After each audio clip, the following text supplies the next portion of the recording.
হাজারো ব্যথা বেদনার পরে ফিরে আসনি তুমি আপন ঘরে। দিনের আলো তুমি ছড়িয়ে দিতে চলে গেলে মদিনায় মক্কা ছেড়ে। হে রাসূল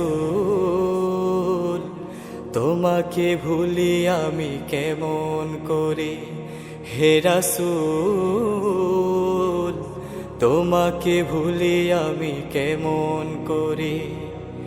হাজারো ব্যথা বেদনার পরে ফিরে আসনি তুমি আপন ঘরে। দিনের আলো তুমি ছড়িয়ে দিতে চলে গেলে মদিনায় মক্কা ছেড়ে। হে রাসূল তোমাকে ভুলি আমি কেমন করে। হে রাসূল তোমাকে ভুলি আমি কেমন করে।